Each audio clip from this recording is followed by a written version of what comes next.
Have you ever wondered why money escapes you like water through fingers, no matter how hard you work, pray, or plan, while others seem to prosper with less effort consistently? Maybe you love God, give offerings, help people, yet your accounts remain empty. Debts keep rising, and your heart whispers, "Something unseen is blocking my financial breakthrough," again and again. Behind that struggle may stand a spirit of poverty, a dark mindset and covenant that quietly argues against increase, steals opportunity, and trains you to expect lack instead of abundance. This spirit often hides inside hidden covenants, agreements made by ancestors, cultures, or even your own wounded heart, which say, "We accept shortage, we survive barely, we do not flourish." Yet Scripture says in Deuteronomy 8:18 that it is God who gives power to get wealth, to establish his covenant, meaning heaven is not against your provision, purpose, or prosperity. Many fear money because they confuse godly provision with greed. So the enemy uses that confusion to keep them passive, ashamed of desire, and trapped in shortage year after year. The spirit of poverty attacks your thoughts first, whispering, "There is never enough. You will always struggle. People like you cannot rise." So you subconsciously sabotage doors that God opens. Sometimes there are hidden vows, like, "I will never be like those rich people. They are proud," or "money causes pain." And those inner sentences become spiritual agreements resisting increase. There can be generational covenants, where ancestors used money in idolatry, corruption, or oppression dedicating finances to darkness. So a pattern of frustration follows the bloodline until Christ breaks it. In Exodus, God judged Egypt's gods with plagues, including their economy, showing that finances can be battlegrounds, where loyalties, idols, and covenants decide whether wealth serves God or enslaves you. 2 Corinthians 8-9 says Jesus became poor, that you through his poverty might become rich, meaning he broke the curse. So spiritual poverty has no legal right to dominate believers. Yet many who love him live under financial heaviness, because the victory of the cross must be applied, enforced, and agreed with, especially in area of hidden covenants and mindsets. The spirit of poverty speaks in thoughts like, "I do not deserve good," "Rich people will laugh at me," "God prefers me broke," and those lies choke creativity and boldness. It also whispers, "If you prosper, you will backslide, money will corrupt you." Holiness means having nothing, so you stay small, hiding desire, thinking poverty protects you from sin somehow. But 1 Timothy 6:10 says the love of money is root of kinds of evil, not money itself, showing your heart, not provision. Determine whether wealth serves darkness or God. Hidden covenants can enter through words spoken over you, such as, "Our family is always poor. Money never stays. People like us just work hard and die early with nothing." Those sentences may sound like complaining, yet in the spirit realm, they function like agreements, aligning your expectations with lack, so doors close, ideas fade, and favor feels distant often. Some even make vows, promising, "I will never touch money from ministry. I choose poverty as holiness," not realizing they tie calling to shortage, can distrust God to keep them. When the spirit of poverty rules, you may resent others' success, fear checking accounts, ignore planning, or swing between extreme saving and waste, because chaos keeps the bondage in place. Understand, many face difficult seasons or unfair systems. Yet a spirit of poverty is different. It keeps you bound inwardly, even when opportunities arrive, because your mindset keeps rejecting them. Proverbs 10:22 says, "The blessing of the Lord makes rich, and he adds no sorrow with it," meaning true blessing combines provision with peace, not anxiety, shame, or constant manipulation. The spirit of poverty attempts the opposite, provision with sorrow, where every bill feels like torment, every giving moment feels fearful, and you never experience the joy of generosity fully. Sometimes hidden covenants appear as fear of losing money, where you grip every coin tightly, trusting it more than God. And that idolatry invites devourers that eat what you hoard. Malachi 3:10-11 speaks of God rebuking the devourer when people honor him with tithes and offerings, showing that giving is not payment, but alignment and protection over resources. The spirit of poverty tells you, you cannot afford to obey God with money. Hold back, survive first, honor him later, but later comes, and disobedience keeps the devourer authorized. Another hidden covenant appears when you secretly depend on people as your source, flattering, begging, or manipulating, instead of trusting God. And that dependence invites humiliation and cycles of disappointment. Jeremiah 17:5-7 contrasts the one who trusts in man, who will not see prosperity, with the one who trusts the Lord, who is like a tree by water.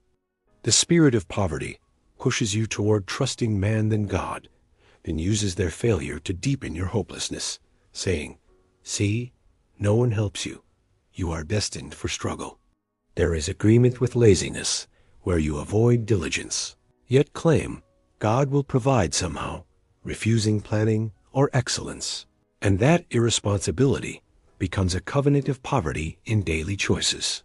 Proverbs 10:4 says hands make one poor, but diligent hands bring wealth, reminding you that grace does not replace discipline, but empowers it, breaking excuses that keep you financially small.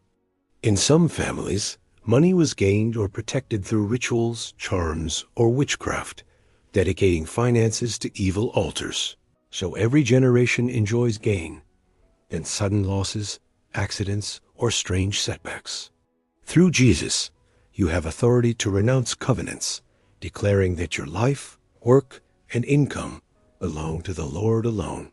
Asking him to destroy altar speaking against your financial destiny?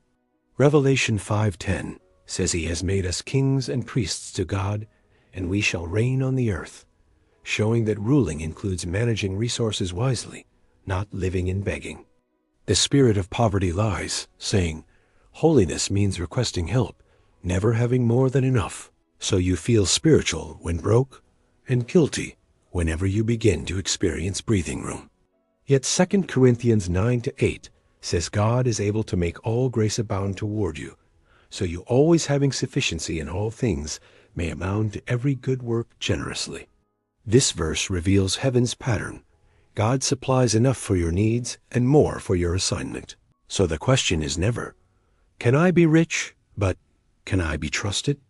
To break the spirit of poverty, you must expose hidden covenants and lies, asking the Holy Spirit, what agreements in my heart, family, or culture resist your purposes for me?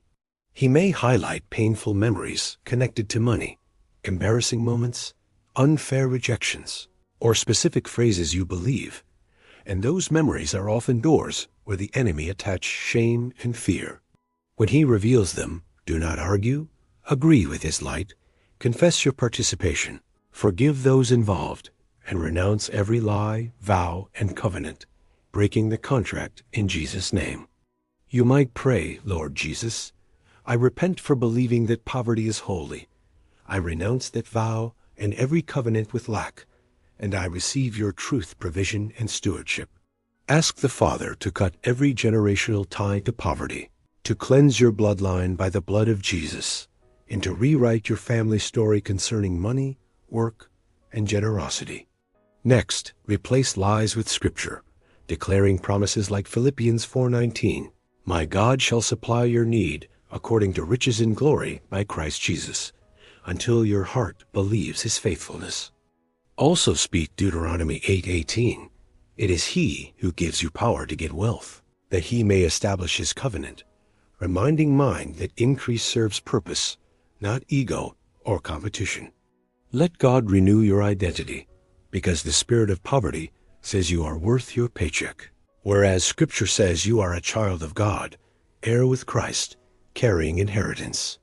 Romans 8:17 says, if we are children, then we are heirs of God and co-heirs with Christ, which means royalty, not spiritual beggars, even if your current account disagrees loudly. Then align practically, creating a budget, paying debts faithfully, practicing generosity, honoring contracts, and doing your work with excellence, because order invites blessing, while confusion provides cover for spiritual thieves. The spirit of poverty hates planning, because planning exposes waste, reveals unnecessary spending, and prepares you for opportunities, so it keeps you saying, "I will think about finances later someday." Break that pattern by starting small, writing down income and expenses, praying over them, asking God for wisdom, and adjusting where needed, proving that you refuse partnership with carelessness longer. Recognize that the spirit of poverty also attacks giving, making offering feel like loss, not seed, so you hold back, yet wonder why harvests seem rare or devoured every time. Jesus said in Luke 6:38, "Give, and it will be given to you, good measure, pressed down, shaken together, running over," meaning generosity unlocks flows that stinginess and fear block. Understand, giving does not buy miracles. Christ already paid. Giving is trust and partnership, saying, "Money is not my master. I honor God first and expect Him to direct increase." Break shame by asking boldly for wisdom. As James 1-5 promises, God gives generously to all who ask. You can learn budgeting, negotiation, and skills without feeling unspiritual or greedy. The spirit of poverty says, "You will always fail with money," but God in Proverbs 2-6 promises wisdom and understanding, even for managing finances, when you humbly ask Him personally.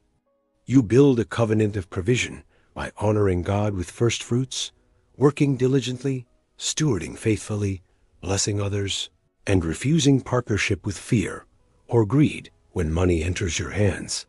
Once the spirit of poverty is challenged, it may resist, bringing expenses, criticism, or temptation to return to old patterns, so you must stand firm in truth until peace settles. Share testimonies of God's provision, even small ones, because remembering builds faith, and faith resists fear. The spirit of poverty cannot stay where gratitude and expectation flow together strongly continually. Surround yourself with people who value generosity and wisdom, who do not mock saving or giving, but model balance. Because community either reinforces poverty thinking or strengthens kingdom financial culture. See yourself as a channel, not a container, to receive and distribute. When you cling, streams clog, but when you release obediently, God can trust you with more to manage. Isaiah 61-7 promises, "Instead of shame you shall have double honor, and instead of confusion you shall rejoice in your portion. In your land you shall possess double everlasting joy." Take that promise into your finances, believing God can replace generations of financial shame with honor, wisdom, and impact. So what your family lost becomes testimony of His restoring power. Even if you face overdue bills or unemployment, the story is not finished. In Christ, curses can break, covenants can change, and patterns of provision can begin unexpectedly and beautifully.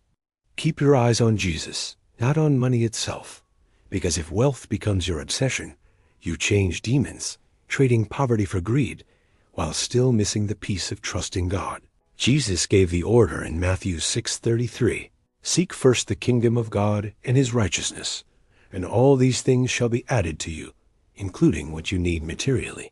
When your heart is aligned with His kingdom, He can trust you, for you will not worship money. You will use resources to serve, build, and reflect His heart well. Even now, invite the Holy Spirit to walk through your financial life, examining spending, saving, giving, and desires, and to reveal every hidden covenant of lack still influencing your decisions. Then choose to break agreement with each lie, speak life over your work and hands, and declare that under the blood of Jesus, poverty curses lose authority over you completely. You may not see millions, yet you will notice direction change. Small provisions appear, debts reduce, ideas open, and peace grows, signs that spiritual chains around your finances are weakening. As you keep walking with God in this area, your children and descendants will inherit expectations, seeing provision as normal tool for purpose, not constant battle, and cycles will shift. Refuse to wear poverty as identity any longer. In Christ, you are blessed to be a blessing, called out of covenants into freedom, wisdom, and generous partnership with your Father. From today, see money differently, not as ruler or enemy, but as assignment. Together with God, you will break poverty strongholds and walk into the freedom prepared for you ahead.